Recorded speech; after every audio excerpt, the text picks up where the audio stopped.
అహ్మదాబాద్లో super over జరగబోతోంది. South ఆఫ్రికాను టీమిండియా ఢీకొట్టబోతోంది. ఫైనల్గా బాప్ అనుకునేలా మ్యాచ్ ఉర్రూతులూగించబోతోంది. గత టీ20 వరల్డ్ కప్ ఫైనల్లో భారత్ సౌత్ ఆఫ్రికానే ఢీకొట్టాయి. ఇప్పుడా రెండు జట్లే మళ్లీ తలపడబోతున్నాయి.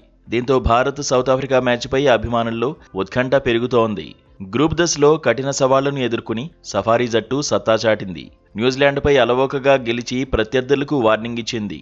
భారత్ జట్టు కూడా గ్రూప్ దశలో అన్ని మ్యాచ్ల్లో గెలిచింది. పాకిస్తాన్పై అలవోకగా గెలిచిన అమెరికా, నెదర్లాండ్స్పై మాత్రం కాస్త తడబడింది.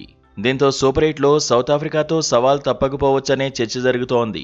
గత టీ20 వరల్డ్ కప్ నుంచి రెండు జట్ల మధ్య రైవల్రీ కొనసాగుతోంది. భారత్లో టెస్ట్ సిరీస్లో ఓడించింది సౌత్ ఆఫ్రికా. వన్డే సిరీస్లోనూ చిత్తు చేసింది. టీ20 సిరీస్లో మాత్రం టీమిండియానే సత్తా చాటింది. టీ20 వరల్డ్ కప్లో భారత్ వరుసగా 12 మ్యాచ్ల్లో గెలిచింది. ఇప్పుడు అదే జోరును కొనసాగించడంపై ఫోకస్ చేసింది. అహ్మదాబాద్లో గెలిస్తే సైకలాజికల్గానూ అడ్వాంటేజ్ అవుతుంది. సెమీస్ రేస్లో దూసుకుపోవడం ఈజీ అవుతుంది. ఒకవేళ ఓడితే మాత్రం తర్వాతి మ్యాచ్లు డూ ఆర్ డైగా మారతాయి. అందుకే అహ్మదాబాద్లో సత్తా చాటడంపైనే రెండు జట్లు ఫోకస్ చేశాయి. అహ్మదాబాద్లో సౌత్ ఆఫ్రికా 3 గ్రూప్ మ్యాచ్లాడింది. ఓ రకంగా అహ్మదాబాద్లో పరిస్థితులకు అలవాటు పడింది. చివరగా ఇదే వేదికలో భారత్, సౌత్ ఆఫ్రికా తలపడ్డాయి. ఆ మ్యాచ్లో టీమిండియానే గెలిచింది. అప్పటికి ఫైనల్ 11పై సఫారీ జట్టు క్లారిటీకి రాలేదు. ఇప్పుడు మాత్రం సరికొత్త ఉత్సాహంతోనే కనిపిస్తోంది.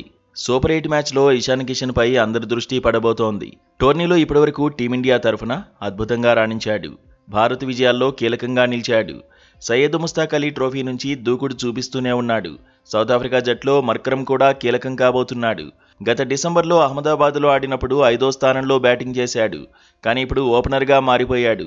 సౌత్ ఆఫ్రికాకు ప్రధాన ఆయుధం అవుతున్నాడు. సఫారీలతో మ్యాచ్లో టీమిండియా ఒక్క మార్పు చేసే ఛాన్స్ కనిపిస్తోంది. వాషింగ్టన్ సుందర్ స్థానంలో అక్షర్ పటేల్ బరిలో దిగడం ఖాయమే. సౌత్ ఆఫ్రికా తుది జట్టులోనూ మార్పులు ఉండబోతున్నాయి. గత మ్యాచ్లో లుంగి ఎంగిడికి రెస్ట్ ఇచ్చారు. భారత్పై ఎంగిడి బరిలో దిగే అవకాశముంది.